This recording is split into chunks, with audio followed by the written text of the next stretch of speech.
ராம் ராம் ராம் ராம். ஸ்ரீமத் பகவத்கீதை குருஷிட பரம்பரையில் வந்த ஆச்சாரியனுடைய அறிமுகம், இன்ட்ரடக்ஷன் இங்கிலீஷில் வந்திருக்கு. இங்கிலீஷில் பார்க்கலாம். அதுக்கு பிறகு நம்ம தமிழில் அந்த இன்ட்ரடக்ஷன் படிக்கலாம். இந்த இங்கிலீஷில் நிறைய பேர் கேட்குறவங்க இருப்பாங்க. அதனால் இங்கிலீஷில் இந்த இன்ட்ரடக்ஷன் அப்படியே பாராயணம் பண்ணிகிட்டே வரணும். राम राम राम. श्री कृष्ण चैतन्य प्रभु नित्यानंद श्री अद्वैत गदाधर श्री वासरि गौर भक्तवृंद. हरे कृष्ण कृष्ण कृष्ण हरे हरे, हरे Ram Ram Ram Hare Hare.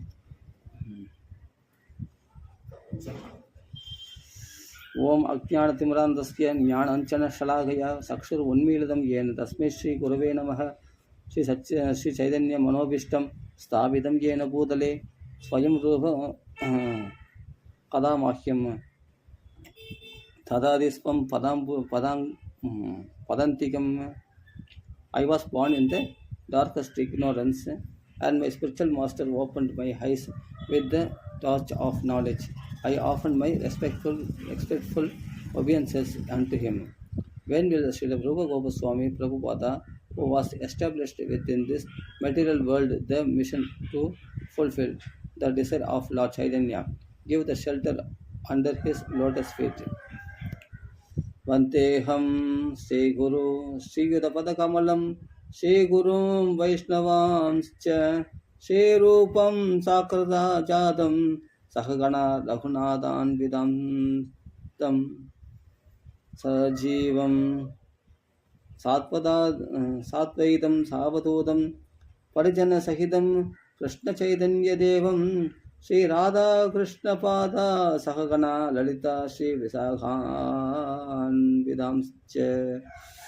I offer my respectful obeisances unto the lotus feet of my spiritual master and unto the feet of all Vaishnavas. I offer my respectful obeisances unto the lotus feet of Sri Rupa Goswami, along with his elder brother Sanatana Goswami, as well as Raghunath Das and Raghunath Bhatt, Gopala Bhatt, and Srila Jiva Goswami. I offer my respectful obeisances to the Lord Chaitanya and Lord Nityananda, along with the Advaita Acharya, Gadadhara, Srivasa, and other associates. I offer my respectful obeisances to Srimati Radharani and Sri Krishna, along with their associates Sri Lalita and Vishaka. हे कृष्णा करुणा सिंधु दीनबंधो जगत्पते गोपेश गोपिका कांत राधा कांत नमोस्तुते. Oh my dear Krishna, you are the friend of the distressed and the source of creation. You are the master of the gopis and the lover of Radharani. I offer my respectful obeisances unto you. Tapta Kanchana Gaurangi Radhe Vrindavaneshwari Rishabhanu Sudhe Devi Pranamami Hari Priye.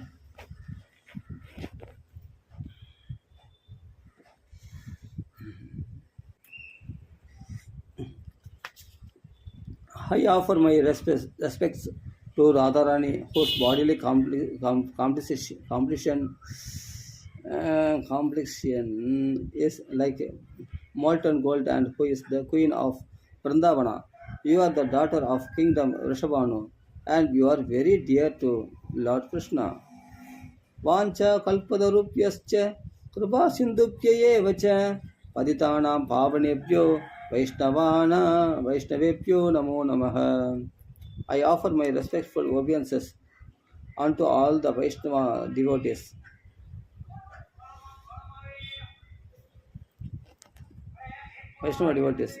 Of the Lord. They can fulfill the desires of everyone, just like desert trees, and they are full of compassion for the fallen souls. Shri Krishna Chaitanya Prabhu Nityananda Shri Advaita Gadadhara Shivasadi Gaura Bhakta Vrinda. I offer my obeisances to Shri Krishna Chaitanya Prabhu Nityananda Shri Advaita Gadadhara Shivasa and all others in the line of devotion. Hare Krishna, Krishna Krishna, Hare Hare, Hare Rama, Rama Rama, Hare Hare. Bhagavad Gita is also known as Gita Upanishad. It is the essence of Vedic knowledge and one of the most important Upanishads in Vedic literature. Of course, there are many commentaries in English on the Bhagavad Gita, and one may question the necessity for another one. This present edition can be explained in the following way. Recently, an American lady asked me to recommend an English translation of Bhagavad Gita. Of course, in America, there are so many editions of Bhagavad Gita available in English. But as far as but as far as I haven't seen, I have seen not only in America but also in India. None of them can be strictly said to be other, authoritative because in almost every one of them, the commentator has expressed his own opinions without touching the spirit of Bhagavad Gita as it is. The spirit of Bhagavad Gita is mentioned in Bhagavad Gita itself. It is just like this. If we want to take a particular medicine, then we have to follow the directions written on the label. We cannot take the medicine according to our own whim or the direction of a friend. It must be taken according to the directions on the label or the directions given by a physician. Similarly, Bhagavad Gita should be taken or accepted as it is directed by the speaker himself. The speaker of Bhagavad Gita is Lord Sri Krishna. He is mentioned on every page of Bhagavad Gita as the Supreme Personality of Godhead, Bhagavan. Of course, the word Bhagavan sometimes uh, refers to any powerful person or any powerful demigod. And certainly, here Bhagavan designates Lord Sri Krishna as a great personality. But at the same time, we should know that Lord Sri Krishna is the supreme personality of Godhead, as is confirmed by all great acharyas, spiritual masters like Sankaracharya, Ramanujacharya, Madhvacharya, Nimbarka Swami, Sri Chaitanya Mahaprabhu, and many other authorities of Vedic knowledge in India. The Lord Himself also establishes Himself as the Supreme Personality of Godhead in the Bhagavad Gita, and He is accepted as such in the Brahma Samhita and all the Puranas, especially the Srimad Bhagavatam, known as the Bhagavata Purana. Krishna's to Bhagavan Swayam. Therefore, we should take Bhagavad Gita as it is directly by the personality of Godhead Himself. In the fourth chapter of the Gita, 4 1 to 3, the Lord says, Imam Vivasvade Yogam Proktavaham Avyayam Vivasvan Manave Praha Manur Ishvagave Apravit Evam Parambara Praptam Imam Rajarishiyo Viduhu Se Kalena hai Mahada Yoho Nast Parandava स एवायं माया दे स एवायं मया दे अद्यः योग प्रोक्त पुरादन भक्तोऽसि मे चकाचेदि रहस्यं ह्येतदुत्तमम्. Here, the Lord informs Arjuna that is the system of yoga. The Bhagavad Gita was first spoken to the sun god, and the sun god explained it to Manu, and Manu explained it to Ikshvaku, and in the way by disciplic succession, one speaker after another. This yoga system has been coming down, but in the course of time it is become lost. Consequently, the Lord has to speak it again, this time to Arjuna on the battlefield of Kurukshetra.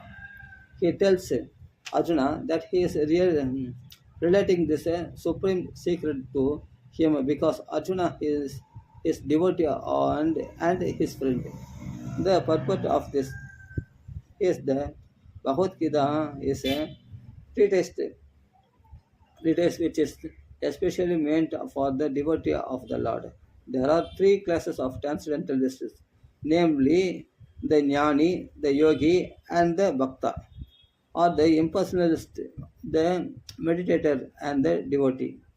Here the Lord clearly tells Arjuna that he is making him the first receiver of a new parambara, disciplic succession, because the old succession was broken.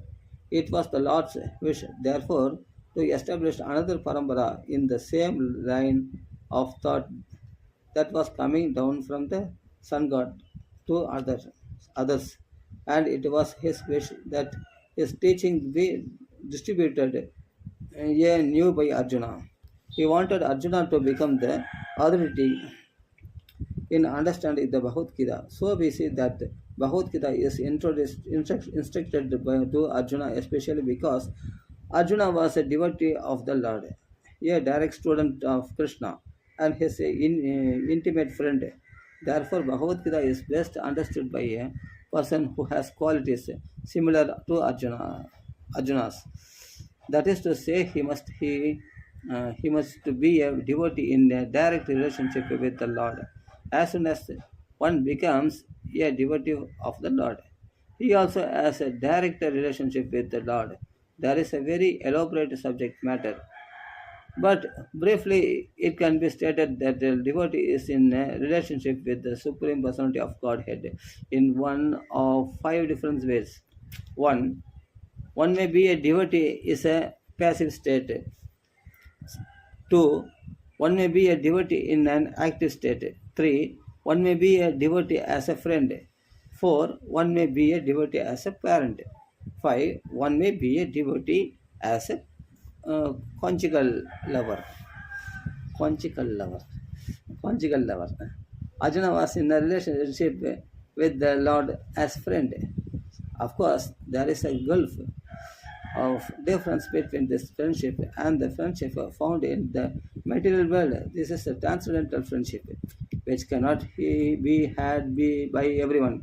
Of course, everyone has a particular relationship with the Lord, and that relationship is evoked by the perfection of devotional service.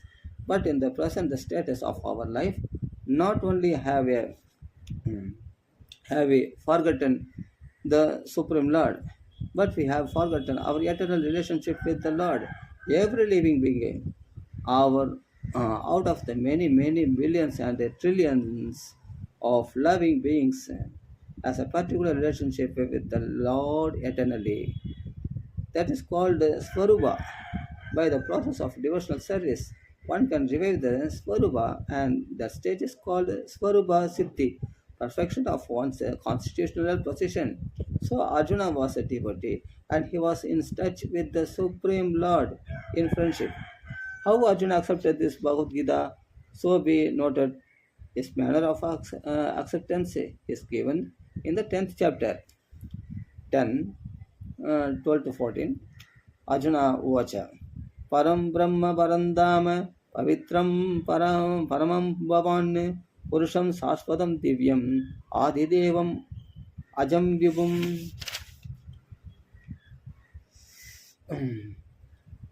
Ahusvam Ahusvam Rishiha Sarvehe Devarishi Nardas Tada Ashido Devalo Vyasa Swayam Chaiva Bravishime सर्वं एतत्कृतं मन्ये मन्ये यन्माम वदसि केशव न हि ते भगवान् व्यक्तिं विदुर्देव न दानव. Arjuna said, "You are the supreme personality of Godhead, the ultimate abode, the purest of absolute truth. You are the eternal, transcendental, original person, the unborn, the greatest. All the great sages such as Narada, Asita, Devala, and Vasa confirm this truth about you, and now you yourself are declaring it to me. Oh Krishna, I totally accept this truth, all that you have told me. Neither the demigods nor the demons, oh Lord, can understand your personality." After hearing Bhagavad Gita from the Supreme Personality of Godhead, Arjuna accepted Krishna as Param Brahma, the Supreme Brahman. Every living being is Brahman, but the Supreme Living Being or the Supreme Person of Godhead is the Supreme Brahman, Param Brahma. Parandama means that he is the supreme rest or abode of everything. Pavitra means that he is pure. untainted by material contamination. Purusha means that he is the supreme enjoyer, Saspadam, eternal, Divyam, transcendental, Adidevam, the original supreme personality of Godhead, Ajam, the unborn, and Vibhum, the greatest. Now, one may think that because Krishna was the friend, Arjuna, a friend of Arjuna, Arjuna was telling him all this by way of flattery. But Arjuna just to drive out this kind of doubt from the minds of the readers of Bhagavad Gita. Substantiates, substantiates this praises in the next verse. When he says that Krishna is accepted as the supreme person of Godhead not only by himself but by authorities like Narada, Asida, Devala, and Vasudeva. These are great personalities who distribute the Vedic knowledge as it is accepted by all acharyas. Therefore, Arjuna tells Krishna that he accepts whatever he says to be completely perfect. Sarvam yedat trutam manye. I accept everything you say to be true. Arjuna also says that the personality of the Lord is very difficult to understand and that he cannot be known every by the good demigods. This means that the Lord cannot even be known by personalities greater than human beings. So, how can a human being understand Lord Sri Krishna without becoming his devotee? Therefore, Bhagavad Gita should be taken up in a spirit of devotion. One should not think that he is equal to Krishna. One should not think that he is equal to Krishna, nor should he think that Krishna is an ordinary personality or even a very great personality. Lord Sri Krishna is the supreme personality of Godhead. So, according to the statements of Bhagavad Gita or statements of the Arjuna, the person who is trying to understand the Bhagavad Gita, we should at least theoretically accept Sri Krishna as the supreme personality of Godhead. And with that submissive, mm, at least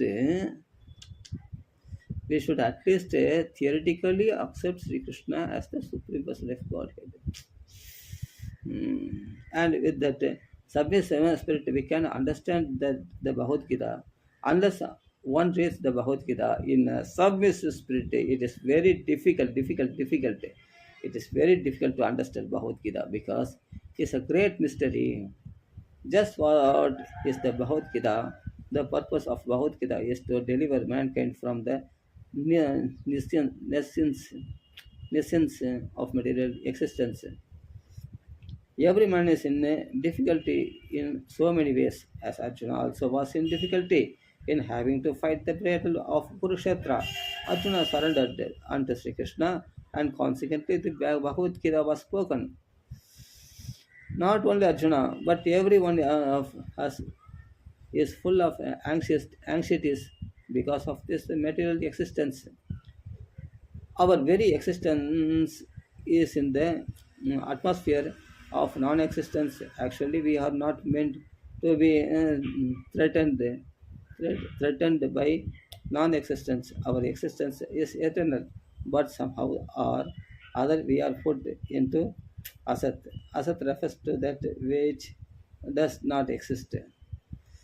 Out of so many human beings who are suffering, there are a few who are actually inquiring about their position as to what they are, why they are put into the awkward position, and so on. Unless they, unless one is awakened by awakened to this position of questioning his suffering, unless the realizes that he does not want suffering but rather wants to make a solution to all suffering, then one is not to be considered a perfect human being. Humanity begins when this sort of inquiry is awakened in one's mind.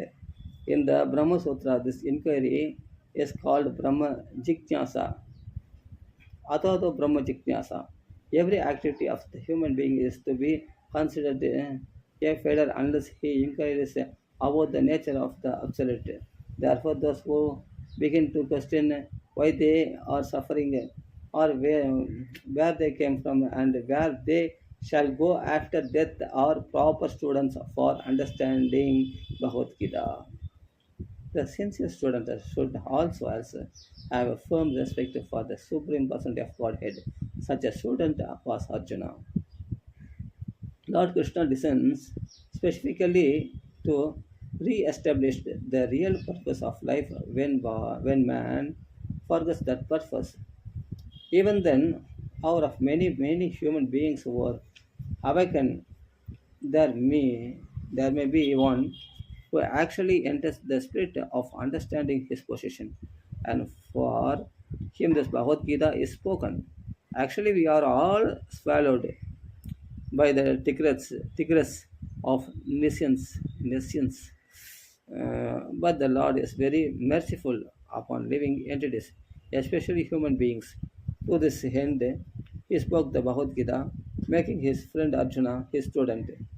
Being an associate of Lord Krishna, Arjuna was above all ignorance.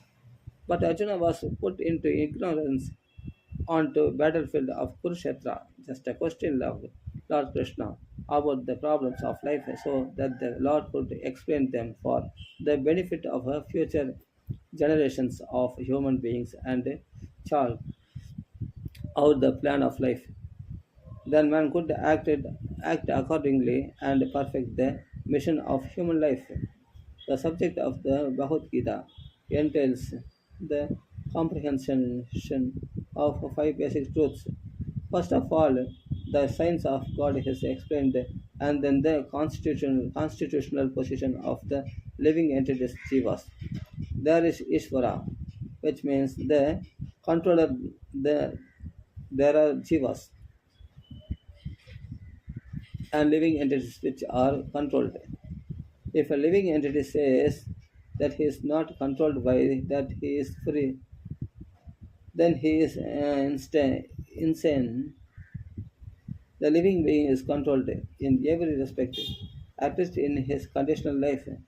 So, in the Bhagavad Gita, the subject matter deals with the Ishvara, the supreme controller, and the Jivas are controlled living entities. Prakriti, material nature, and time, the duration of existence of the whole universe, or the manifestation of material nature, and karma, activity, are also discussed. The cosmic manifestation is full of different activities. All living entities are engaged in different activities. From Bhagavad Gita, we must learn what God is, what the living entities are, what Prakriti is, what the cosmic manifestation is, how it is controlled by time, and what the activities of the living entities are. Out of these five basic subject matters in Bhagavad Gita, it is established that the Supreme Godhead, or Krishna, or Brahman, or the Supreme Controller, or Paramatma, you may use whatever name you like, is the greatest of all. Greatest of all. The living beings are in quality like a Supreme Controller. For instance, the Lord has control over the universal affairs of material nature, as will be explained in the latest chapters of Bhagavad Gita. Material nature is not independent, so is acting under the directions of Supreme Lord, as Lord Krishna says. Maya Tekshena Prakriti Suyadecha Saracharam. This material nature is working under my direction. When we see wonderful things happening in the cosmic nature, we should know that behind this cosmic manifestation, this is a controller. Nothing could be manifested without being controlled. It is a childish not to. It is childish not to consider the controller. For instance, a child may think that automobile is quite wonderful to be able to run without a horse or other it, animal pulling it. But the sane man knows the nature of the automobile's engineering arrangement. He always knows that behind the machinery there is a man, a driver. Similarly, the Supreme Lord is the driver under whose direction everything is working. Now the jivas or the living entities have been accepted by the Lord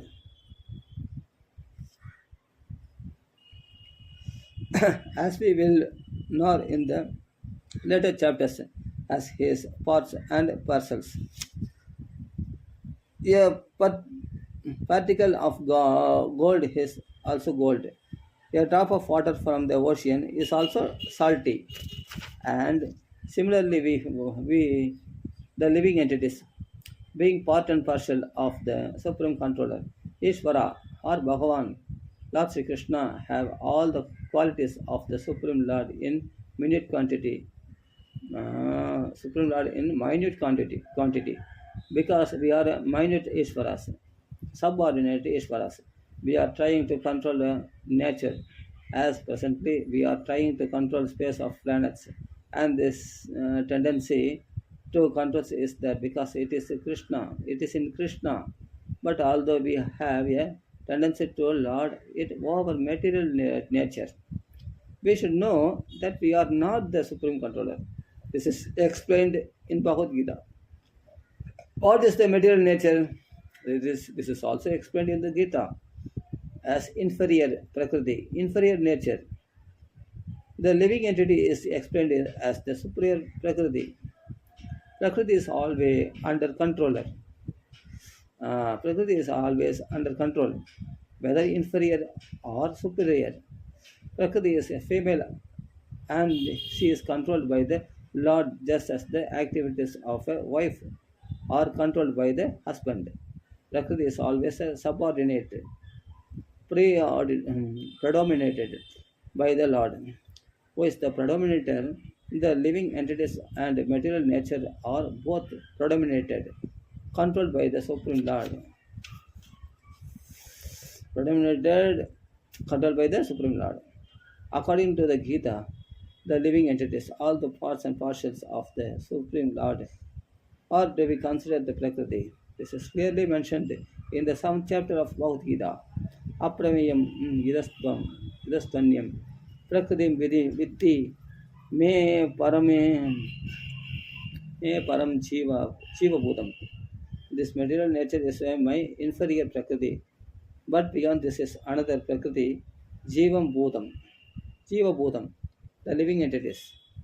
Material nature itself is constituted by three qualities: the mode of goodness, the mode of passion, and the mode of ignorance. Above these modes there is eternal time, and by a combination of these modes of nature and under the control and purview of eternal time, there are activities which are called karma. These activities are being carried out from time immemorial, and we are suffering or enjoying the fruits of our activities. For instance, suppose I am a businessman and have worked very hard with intelligence and have amassed a great bank balance. Then I am an enjoyer. But then say I have lost all my money in business. Then I am a sufferer.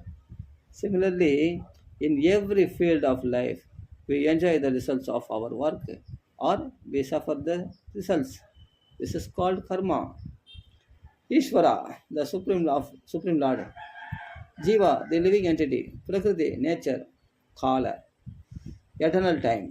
And karma, activity, are all explained in the Bhagavad Gita. Out of these five, the Lord, the living entities, material nature, and time are eternal. The manifestation of Prakriti may be temporary, but it is not false.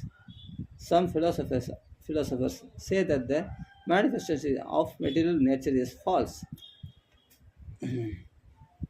out according to the philosophy of Bhagavad Gita or according to the philosophy of the Vaishnavas. This is not so. The manifestation of the world is not accepted as false. It is accepted as real, but temporary. It is likened unto a cloud. which moves across the sky, or the coming of the rainy season, which nourishes grains. As soon as the rainy season is over, as soon as the cloud goes away, all the crops which were nourished by the rain dry up.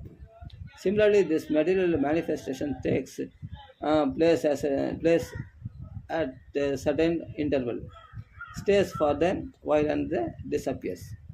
Such are the workings of Prakriti. But the cycle is working eternally. Therefore, Prakriti is eternal. It is not false. The Lord refers to this as my Prakriti, my Prakriti, my Prakriti. This material nature is then a separated energy of the Supreme Lord. And similarly, the living entities are also the energy of the Supreme Lord, although they are not separated but eternally related. So the Lord, the living entity material nature, so the living entity, material nature, and time are all interrelated and are all eternal. However, the other item, karma, is not eternal. The effects of karma may be very old indeed. We are suffering or enjoying the results of our activities from time immemorial. But we can change the results of our karma or our activity, and this change depends on the perfections of our knowledge. We are engaged in various activities. Undoubtedly, we do not know what sort of activities we should adopt to gain relief from the reactions of all these activities. But this is also explained in the Bhagavad Gita. The position of Ishvara, the Supreme Lord, is that of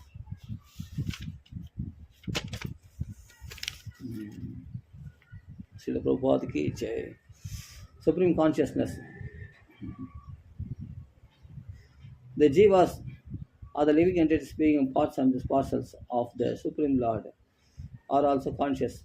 Both the living entity and material nature are explained as Prakriti, the energy of the Supreme Lord, but one of the two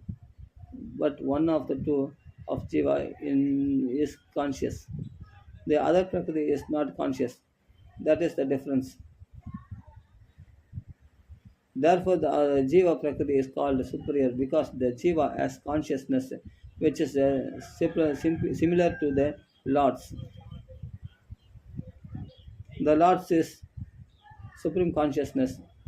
However, and one should not claim that the Jiva, the living entity is also supremely conscious. The living being cannot be supremely conscious at any stage of his perfection. And the theory that he can be so is a misleading theory. Conscious he may be, but he is not perfectly or supremely conscious.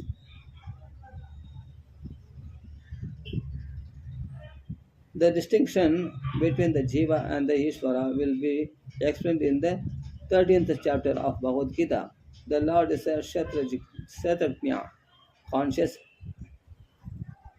as is the living being. But the living being is conscious of his particular body, whereas the Lord is conscious of all bodies.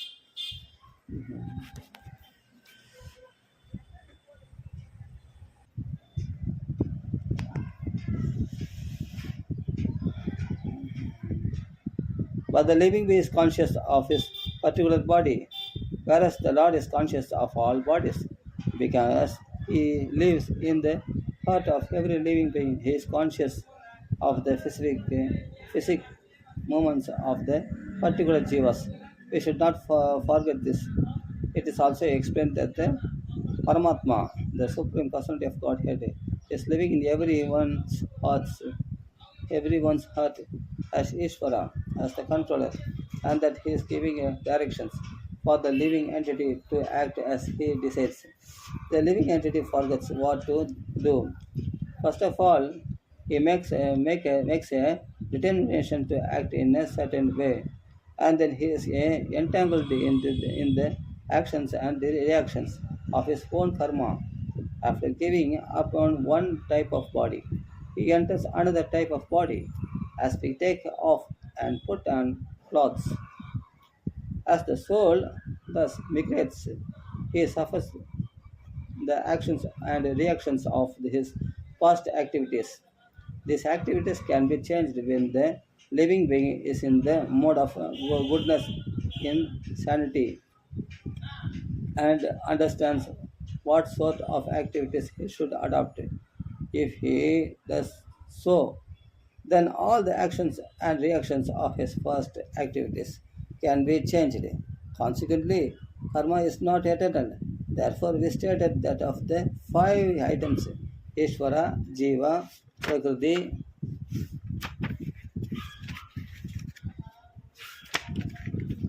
time, and karma. Four are eternal, whereas karma is not eternal. The Supreme Conscious Ishvara is similar to the living entity in this way. Both the consciousness of the Lord and that of the living entity are transcendental. It is not that consciousness is generated by the association of matter. That is mistaken idea.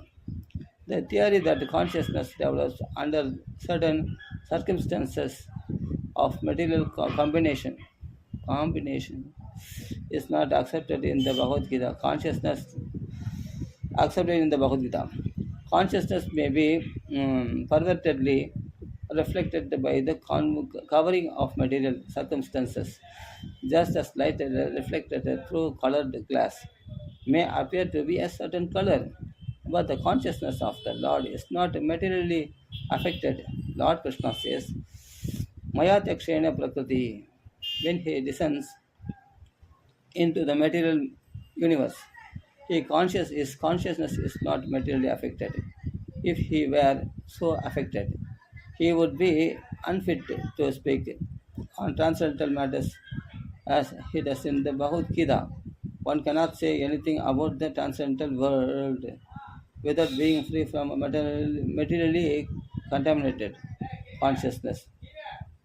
So the Lord is not materially contaminated. Our consciousness at the present moment, however, is materially contaminated. The Bhagavad Gita teaches that we have a purify this materially contaminated consciousness. In pure consciousness, our actions will be dovetailed to the will of the Ishvara, and that will make us happy. It is not that we have to cease all activities, rather, our activities are to be purified, and purified activities are called bhakti. Activities in bhakti appear to be like ordinary activities, but they are not contaminated.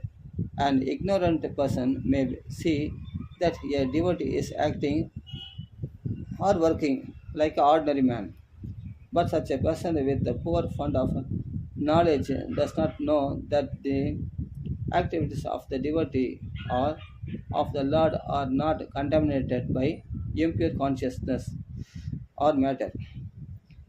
They are transcendental to the three modes of nature. We should know, however, that at this point our consciousness is contaminated. When we are materially contaminated, we are called conditioned. False consciousness.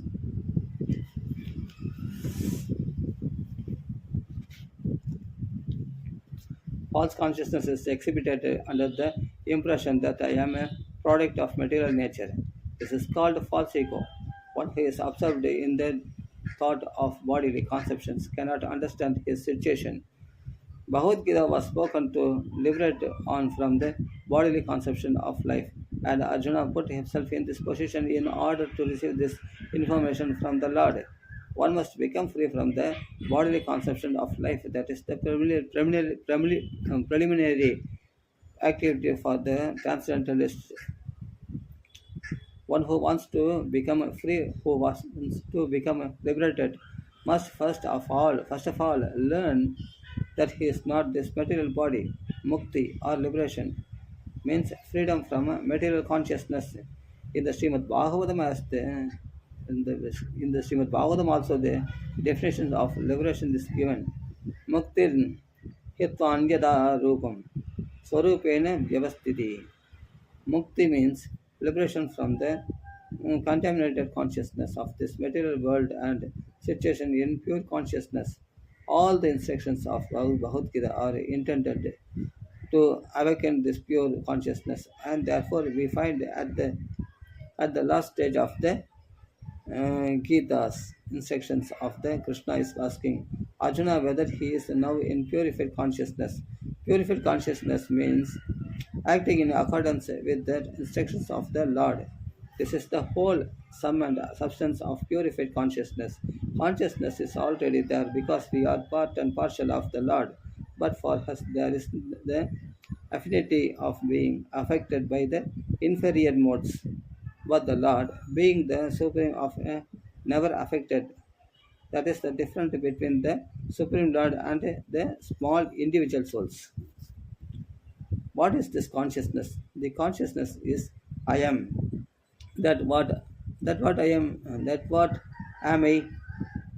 In contaminated consciousness, I am means I am the Lord of all I survey. I am the enjoyer. The world revolves because every living being thinks that he is the Lord and Creator of the material world. Material consciousness has two physical divisions. One is that I am the Creator, and the other is that I am a enjoyer. But actually, the Supreme Lord is both the Creator and the enjoyer, and the living entity being part and parcel of the Supreme Lord is neither the Creator nor the enjoyer, but a cooperator. He is the created and the enjoyed. For instance, a part of machine cooperates with the whole machine. A part of the body cooperates with the whole body. The hands, legs, eyes, and so on are all parts of the body, but they are not actually the enjoyers. The stomach is the enjoyer. The legs moves. The hands supply food. The teeth chew, and all parts of the body are engaged in satisfying the stomach because the stomach is the principal factor of the nourishes the body's organization. Therefore, everything is given to the stomach. One nourishes the tree by watering its root, and one nourishes the body by feeding the stomach. For if the body is to be kept healthy state, in a healthy state, then the parts of body must cooperate to feed the stomach. Similarly, the Supreme Lord is the enjoyer and the creator, and we as subordinate living beings are meant to cooperate to satisfy him. This cooperation will actually help us, just as food taken by the stomach will help all other parts of the body. If the fingers of if the fingers of the hand think that they should take the food themselves instead of giving it to the stomach, then they will be frustrated. The central figure of creation and the enjoyment is the Supreme Lord, and the living entities are cooperators. By cooperation, they enjoy. The relation is also like that of the master and the servant. If the master is fully satisfied, then the servant is satisfied. Similarly, the Supreme Lord should be satisfied. Although the tendency to become the creator of the tendency to enjoy the material world are there also in the living entities because these tendencies are there in Supreme Lord who has created the manifested cosmic world. We are find therefore in this Bhagavad Gita that the complete whole is comprised of the supreme controller, the controlled living entities, the cosmic manifestation, eternal time and karma or activities. And all of this are explained in this text. All of this taken completely form the complete whole, and the complete whole is called the supreme absolute truth. The complete whole and the complete absolute truth and the complete personality of Godhead, Sri Krishna. All manifestations or due to his different energies, he is the complete whole. It is also explained in the Gita that impersonal Brahman is also subordinate to the complete Supreme Person. Brahmano hi pradishtaham. Brahman is more explicitly explained in the Brahma Sutra to be like the rays of the sunshine. The impersonal Brahman is the shining rays of the Supreme Personality of Godhead. Impersonal Brahman is the incomplete realization of the absolute whole, and so also is the conception of Paramatma. In the 15th chapter, it shall be seen that the Supreme Personality of Godhead, Purushottama, is above both impersonal Brahman and the partial realization of Paramatma. The Supreme Personality of Godhead is called Satchidananda Vigraha. The Brahma Samhita begins in his way Ishvara Parama Krishna Satchidananda Vigraha Anadir Adir Govinda Sarva Karana Karanam. Govinda Krishna is the cause of all causes. He is the primal cause, and he is the very form of eternity, knowledge, and bliss. Impersonal Brahman realization in the realization of his Sat, eternity, Sat, eternity. Feature Paramatma realization is the realization of Satchit, eternal knowledge. But realization of the personality of Godhead, Krishna is realization of all the transcendental features, Satchit Ananda, Satchit and Ananda. Eternity, knowledge, and bliss is in complete Vigraha form. People with less intelligence consider the Supreme Truth to be impersonal, but he is a transcendental person, and this is confirmed in all Vedic literatures. Nityo Nityanam Chedanas Chedananam Gadopanishat 2 to 13. As we are all individual living beings and have our individuality, the supreme absolute truth is also is the ultimate issue. A person and realization of the personality of Godhead, realization of all of the transcendental features in his complete form. The complete whole is not formless. If he is a formless, or if he is the less than any other thing, then he cannot be the complete whole. The complete whole must have everything within our experience and beyond our experience. Otherwise, it cannot be complete. The complete whole, the personality of Godhead, has immense potencies. Parasya Shakti Vivadaiva Suyade. How Krishna is acting the different how Krishna is acting in different potencies is also explained in Bhagavad Gita. This phenomenal world or material world in which we are placed in is also complete it itself in itself because the 24 elements of which this material universe is a temporary manifestation according to Sankhya philosophy are completely adjusted to produce a complete resources which are necessary for the maintenance and subsistence of this universe. There is nothing extraneous, nor is there anything needed. This manifestation has its own time fixed by the energy of the Supreme Whole. And when its time is complete, these temporary manifestations will be annihilated by the complete arrangement of the complete. There is complete facility for the small complete units, namely the living entities, to realize the complete. And all sorts of incompleteness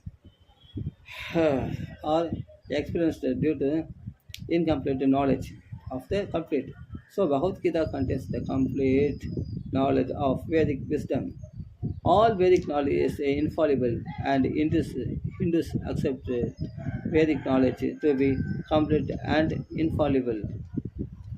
For example, cow dung in the stool. Cow dung is the stool of an animal, and according to Smriti or Vedic injection, if one touches the stool of an animal, He has to take the bath to purify himself. But in the Vedic scriptures, how dung is considered to be a purifying agent. One might consider this to be contradictory, but it is accepted because it is injection, Vedic injection. And indeed, by accepting this, one will not commit a mistake. Subsequently, it has been proved by modern science that cow dung contains all antiseptic properties. So Vedic knowledge is complete because it is above all doubts and mistakes. And Bhagavad Gita is the essence of the all Vedic knowledge. Vedic knowledge is not Bhagavad Gita, and Bhagavad Gita is the essence of all Vedic knowledge. Vedic knowledge is not a question of research. Our research work is imperfect because we are researching things with imperfect senses. We have to accept perfect knowledge which comes down. As stated in Bhagavad Gita by the Parambara, disciplic succession. We have to receive knowledge from the proper source in disciplic succession, beginning with the Supreme Spiritual Master, the Lord Himself, and handed down to a succession of spiritual masters. Arjuna, the student who took lessons from Lord Sri Krishna, accepts everything that he says without contradicting him. One is not allowed to accept the portion of Bhagavad Gita and not another.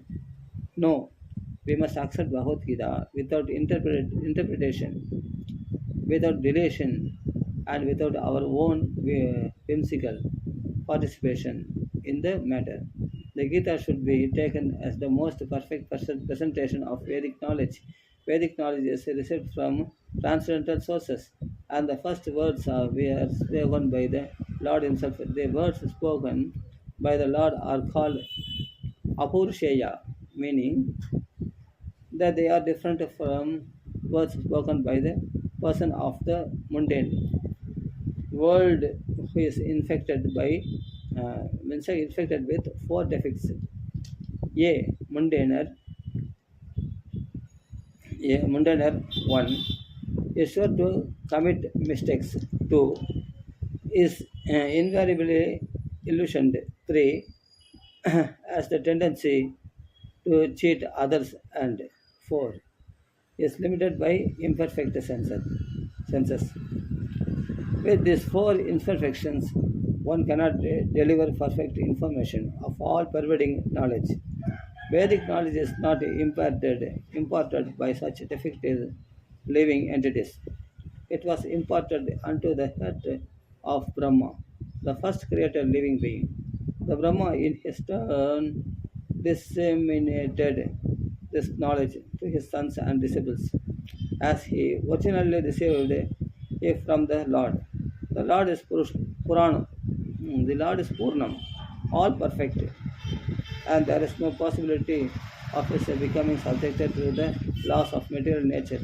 One should therefore be intelligent enough to know that the Lord is the only proprietor of everything in the universe, and that He is the original creator, the creator of Brahma.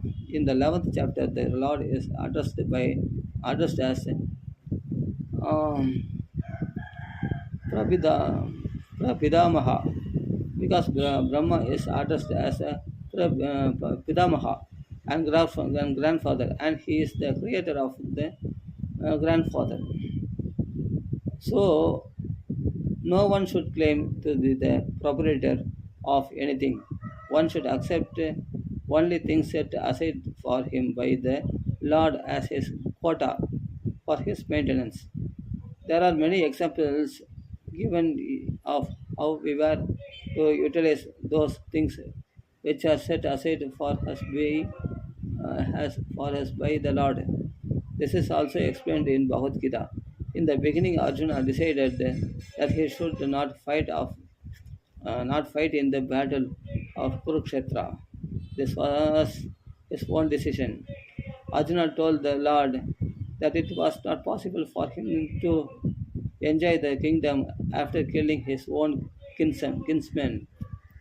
This decision was based on the body because he was thinking that the body was himself and that his bodily relations or expansions were his nephews, brothers-in-law, grandfathers, and so on. Therefore, he wanted to satisfy his bodily demands. Bhagavad Gita was spoken by the Lord just to change this way. And at the end, Arjuna decided to fight under the directions of the Lord when he says, Karishye vachanam tava, Karishye vachanam tava, Karishye vachanam tava. I shall act according to your word.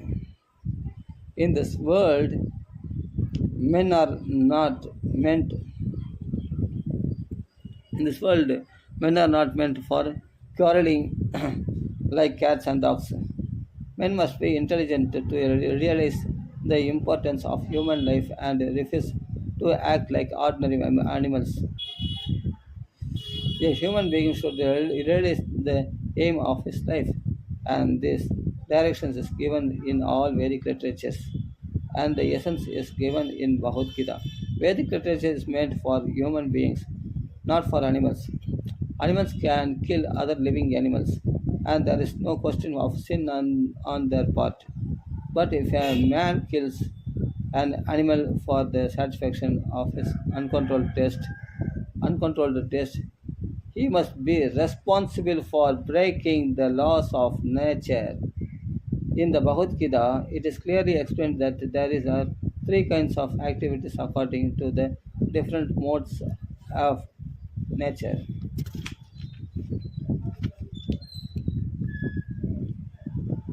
The activities of goodness, of passion, and of ignorance. Similarly, there are three kinds of eatables also eatables in goodness, passion, and ignorance. All of this is clearly described, and if we properly utilize the instructions of Bhagavad Gita, then our whole life will become purified, and ultimately we will be able to reach the destination which is beyond this material sky. यद्गत्वा न निवर्तन्ते तद्धाम परमं मदम तद्धाम परमं मम. That destination is called the Sanatana sky, the eternal spiritual sky. In this material world, we find that everything is temporary. It comes into being, stays for some time, produces some by products, dwindles, dwindles, and then vanishes. That is the law of the material world. Whether we use as an example this body or a piece of fruit or anything, but beyond this temporary world, there is another world of which we have information. That world consists of another nature, which is a Sanatana. Eternal, the Jiva, is also described as Sanatana, eternal. And the Lord is also described as Sanatana, is an 11th chapter. We have an intimate relationship with the Lord.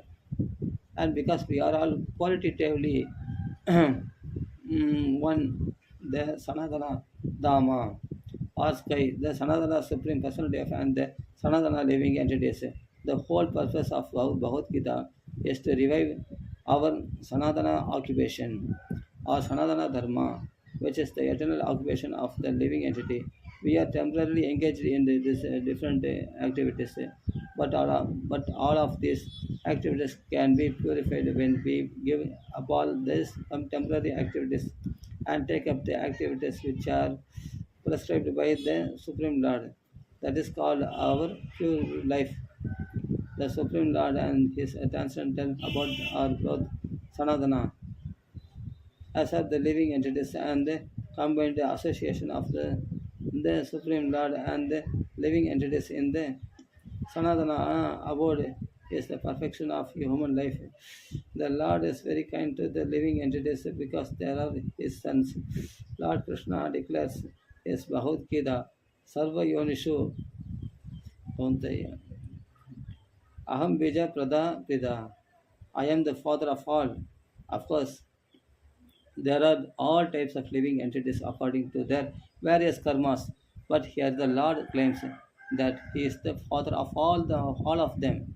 Therefore, the Lord descends to reclaim of all these fallen, conditioned souls to call them back to the Sanatana eternal sky so that the eternal sky so that the Sanatana living entities may regain their eternal Sanatana positions in eternal association with the Lord. The Lord comes himself in different incarnations, or he sends he confidential servants and sons or his associates or acharyas to reclaim the conditioned souls. Therefore, Sanatana Dharma does not refer to any sectarian process of religion. It is the eternal function of the eternal living entities in relationship with the eternal Supreme Lord. Sanatana Dharma refers has started previously to the eternal occupation of the living entity. Sripada Ramanujacharya has explained the word Sanatana as that which has neither beginning nor end. So when we speak of Sanatana Dharma, we must take it for granted on the authority of Sripada Ramanujacharya that it has neither beginning nor end. The English word religion is a little different from Sanatana Dharma. Religion conveys the idea of faith, and faith may change. One may have faith in a particular process and he may change this faith and adopt another. But Sanatana Dharma refers to that activity which cannot be changed. For instance, liquidity cannot be taken from water, nor can here be taken from fire. Similarly, the eternal function of the eternal living entity cannot be taken from the living entity. Sanatana Dharma is eternally integral with the living entity. When we speak of Sanatana Dharma, therefore we must take it for granted on the authority of Sripada Ramanujacharya that it has neither beginning nor end. That which has neither end or nor beginning must not be sectarian, for it cannot be limited by any boundaries. Those belonging to some sectarian faith will wrongly consider that Sanatana Dharma is also sectarian. But if we go deeply into the matter and consider it in the light of modern science, it is possible for us to see that Sanatana Dharma it is the business of all the people of the world, nay, of all the living entities of the universe. Non-Sanatana religious faith may have some beginning in the annals, annals of human history, but there is no beginning into the history of Sanatana Dharma because it remains eternally with the living entities. Insofar, insofar as the living entities are concerned, the authoritative Shastras state that the living entity has neither birth nor death. In the Gita is stated that the living entity is never born and he never dies. He is eternal and indestructible, and he continues to live after the destruction of his temporary material body. In reference to the concept of Sanatana Dharma, we must try to understand the concept of religion from the Sanskrit root meaning of the word Dharma refers to that which is constantly existing with the particular object. We conclude that there is heat and light along with the fire. Without heat and light, there is no meaning of to the word fire. Similarly, we must discover the essential part of the living beings. That part which is that part which is constant companion. That constant companion is his eternal quality, and that eternal quality is his eternal religion. When Sanatana Goswami asked Sri Chaitanya Mahaprabhu about the Swarupa of every living being, the Lord replied that the Swarupa or constitutional position of the living being is the rendering of service to the Supreme Personality of Godhead. If we analyze this statement of Lord Chaitanya's, we can easily see that every living being is constantly engaged in rendering service to another living being. A living being serves other living beings with various capacities. By doing so, the living entity enjoys life. The lower animals serve human beings as servants serve their master. A serves B master, B serves C master, and C serves D master, and so on. Under these circumstances, we can see that one friend serves another friend.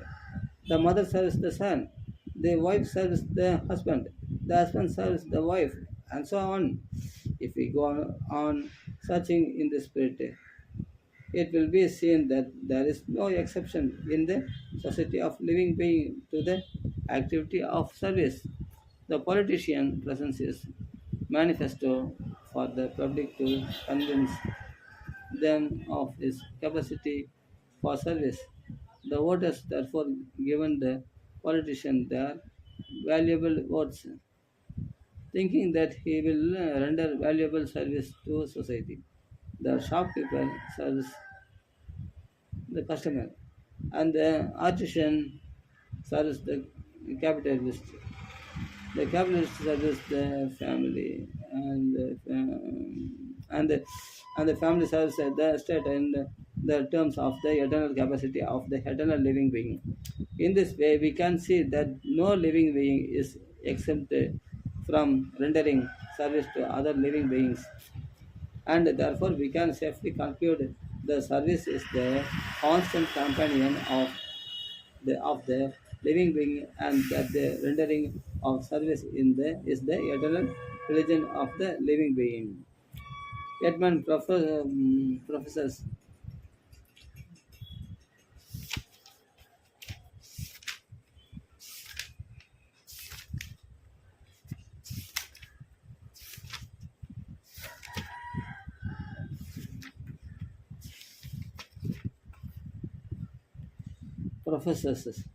Yetman professors to belong to a particular type of faith with reference to particular time and circumstance, and thus claims to be as Hindu, Muslim, Christian, Buddhist, or an adherent of any other sect. Such designations are non-Sanatana Dharma. A Hindu may change his faith to become a Muslim, or a Muslim may change his faith to become a Hindu, or a Christian may change his faith, and so on. But in all circumstances, the change of religious faith does not affect the eternal occupation of rendering service to others. The Hindu, Muslim, or Christian, in all circumstances, is a servant of someone. Thus, to profess a particular type of faith is not to profess one's Sanatana Dharma. The rendering of service is Sanatana Dharma. Actually, we are related to the Supreme Lord in service. The Supreme Lord is the Supreme Enjoyer, and we living entities are His servitors. We are created for His enjoyment, and if we participate in that eternal enjoyment with the Supreme Person of Godhead, we become happy. We cannot become happy otherwise. It is not possible to be happy independently, just as no one part of the body can be happy without cooperating with the stomach. It is not possible for the living entity to be happy without rendering transcendental loving service unto the Supreme Lord. Shri Hare Namaha, Shri Hare Namaha, Shri Hare Namaha. இத்துடன் இந்த இந்த பகுதி முடித்து வருவோம். அடுத்த பகுதியில் மேலுள்ள விஷயங்களை பார்க்கலாம்.